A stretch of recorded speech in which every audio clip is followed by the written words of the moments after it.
ዝገልጽን ዘዘንቱን ጽሑፍ ነነዌ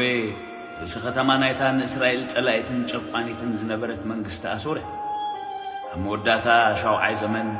ቅድሚ ልደተ ክርስቶስ ከዓነት ውድቀታ ምልክት ናይቲ እግዚአብሔርን ሓንቲ ፍትሕን ርህራህን ዘይብላ ሃገር ዘወርደላ ፍርዲ ትሕዝቶ መጽሓፍ ነነዌ ቁጣዓ እግዚአብሔር ኣብ ልዕሊ ነነዌ ካብ ምዕራፍ 1 ፍቅዲ 1 ስጋብ ፍቅዲ 15 ውድቀት ነነዌ ካብ ምዕራፍ 2 ፍቅዲ 1 ክሳብ ምዕራፍ 3 ፍቅዲ 19 ትንቢተ ናሆም ምዕራፍ 1 ጾር ነነዌ መጽሓፍ ራእይ ናሆም አልቆሻዊ እግዚአብሔር ሲ ቀናን ፈዳይሕነን አምላኽ እግዚአብሔር ፈዳይሕነን ቁጣዓ ዝመልአን እግዚአብሔር ንተጻረርቱ ሕነ ይፈድዮም ንጸላእቱ ኸኣ ይቐይሙ እግዚአብሔር ንኹራ ደንጓይ በዓል ዓብይ ሓይልን ንትበዳሊ ከተኸም ንጹሕ ኣይቈጽሮም እግዚአብሔር በሸምቦባን ህቦብላን ይመንገድ ደበና ኸኣ ተጎጋእጋሪ ነቲ ባሕሪ ገንሖ የንቅጾ ንኹሉ ሩባታት የንጽፎ ባሳንን ቀርሜሎስን ጸምለው ዕምበባ ሊባኖስ ጸምለወ ኣኽራን ኣብ ቅድሚኡ የንቀጥቅጡ ኩሩባታት ከኣይመኩ ምድርን ዓለምን ኣብኣ ዝነብሩን ኩላቶም ኣብ ቅድሚኡ ይናወጹ ኣብ ቅድሚ ኹርኡ ደው ዝብል መን እዩ ኣብ ረስነ ቁጥዑ ኸ መን ይቐውም ነድሩ ኸም ሓዊ ልሕም ነኻውሒ ጭምድሖ እግዚአብሔር ሰናይ ብመዓልቲ ጸበባ ዕርዲ ነቶም ኣብኡ ተማዕቆቡ ድማ ይፈልጦም ንሱ ነቲ ቦታኣ ብዝድምስስ ውሒዝ ጥራስ ክጥፋእ እዩ ንጸላእቱ ኸኣ ናብ ጸልማት ክሰጎን አንጻር እግዚአብሔር እንታይ ተሓስቡ ንሱስ ብጥራስ ከጥፍእ እዩ ጸበባ ኻልኣይ ሰዓይ ክልዓልን ምንም እኳ ከም እሾኽ እንተተተናነጉ ወይኖም እንተሰኸሩ ከም ንቑፅ ብርዒ ብጥራስ ሞኽ ክብሉ እዩ እቲ ንእግዚአብሔር እከይ ዝሓስበሉ ሕሰም ከኣ ዝመኽረሉ ኻባኻ ወፀ እግዚአብሔር ከምዚ ይብላን ምንም እኳ ሓያላትን ብዙሓትን እንተኾኑ ክዕጸዱ እዮም ንሱን ክጠፍእ እዩ ኣና ጨነቕኩኻ ድሕሪ ደጊምሲ ኣይከጨንቐካነ ሕጂ ድማ ኣርዑት ካባኻ ክሰብር እየ ንማእሰሪታትካ ኸኣ ኽበታትኾ እየ እግዚአብሔር ድሕርዚ ካብ ስምካ ኣይዘራእ ኣነ ነቲ ቁሩጽ ምስልን ነቲ ፍሱስ ምስልን ካብ ቤት ኣማልኽትኻ ኸጥፎ እየ እቲ ንዓቒኻ እሞ መቓብር ክገብረልካ እየ ኢሉ ብዛዕባኻ ኣዘዘ እንሆ ኣእጋርቲ ብስራት ዘበስር ሰላም ከኣ ዘወሪ ኣብ ኣኽራን ኣለዋ ደጊምሲ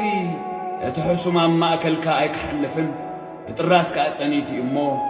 ወይሁዳ በዓላትካ ኣብዕል መብጻዕኻ ፈጽም ትንቢተ ናሆም ምዕራፍ 2 ዘረፍቲ ስለ ዝዘረፍዎምን ንሓረግ ወይኖም ስለ ዘብረስዎን እግዚአብሔር ከምቲ ክብረት እስራኤል ንኽብረት ያዕቆብ ክመልሶ እዩ እሞ እቲ መብረሲ ድይበካሎ ነቲ ዕርዲ ሓልዎ ነቲ መንገዲ ኣማዕድዎ ሕቆኻ ደልድሎ ሓይልኻ እዚኻ በርትዓዮ እቲ ዋልታ ሓያላቱ ቀይሐ እቶም ተዋጋእቲ ሰብ ቀይሕ ተኸድኑ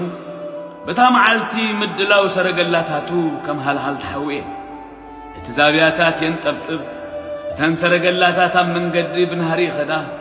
ኣብ ኣደባባያት ይጋጨዋ ትርኢተን ከም ሃልሃልታ እዩ ከም መባርቕ ድማ ይጎያ ንኽብሬታቱ ይዝክር ክኸዱ ኸለዉ ይዕንቀፉ ናብ መካበብያ ኣቢሎም ይቕልጥፉ መጸግዒ ድማ ተዳለወ ደጌታት ወሓይዝ ይኽፈት እቲ ኣዳራሽ ከኣይመክኽ ኩን ጥራያ ኾይና ተማረኸት ኣግራዳ ድማ ኣፍ ልበንና ወቕዓ ብድሃይ ርግቢ ዋይ ዋይ ይብላል ነነዌ ካብ ጥንቲ ጀሚራ ከም ማይ ዝመልአ ሓፅቢ ነበረት እናኸሃደሙ ደው በሉ በልዎም ግልብጥ ዝበለ ግና የሉ እቲ መዝገብ ድልቢ እቲ በብዓይነቱ ዘሎ ኽቡር ኣቑሑ ተኣላው የብሉን እሞ ብሩር ዝመቱ ወርቂ ዝመቱ ባዶን ጥራያን ኮነት ባደመት ልብ መኸኸ ኣብ ኣኽራን ራዕራዕ በሉ ኩሉ ሕቑ ሓመመ ገጽ ኩሎምን ጸለም እቲ ሽደናት ዝበልዕሉ ኣንበሳ ዋዕሮ ኮራኹራ ናብስን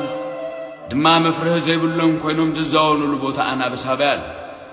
ኣንበሳን ኮራኹር ዝኣኽሎም ዘረፈ ንዋዕሮታቱ ኸዓ ሓነቐለን በዓትታቱ ብጉዳዩ ጎዳጉዱ ኸኣ ብዝዘረፎ መልኦ እግዚአብሔር ጐይታ ሰራዊት እኔኹ ኣብ ልዕሌኽ እየ نعربياتات عندي دخت كخئ نتوم كركرانا بسك سيف خحطم ززمتكيو كم مدرخت فوئ دحرزي دمص لؤخاتكي هيك سمعني يبلا تنبيتناهم معراف سلست اتحاسوتن عمصن زملأت زرافه خا زي تحدد كتما دم ويلا دهاي هالنجن دهاي دوعوع زبل منكراخورن قلبت افراسن زغوي عربياتاتن يسمع قلبت فرسنياتاتن هلهلتا سيفن مبرقون كناتن مبزح قتلات كمرا موتاتن قطر زي بلوم ريساتاتن كون بريساتاتهم دما ينقفو زخا بسرتي بزحي منزرنا نايتان هزبتات بمنزرنا عليت كا بتنقولات تشيت ملكعኛ امنزرا فلات تنقاليت زيابير بويتا سراويت كم زبلا نيخو انصاركي انا نزفر كدانكي اب لعل ገጽك قلعو نهزبتات عرقانكي منغستات كانور خخريو رخصتا باخ خدربي ناقت خغبركي ملاغصون كتكوني كوفيكي كون دمايو زريو خزبل خلاتهم كبخ خادمو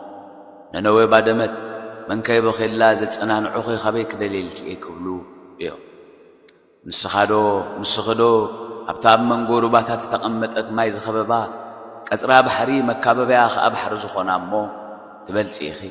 ኢትዮጵያን ግብጽን መወዳእታ ዘይብሉ ሓያላይ ነበሩ ፋጠን ሊብያን ሓገዝ ተኽነበሩ ግናኸን ሳተን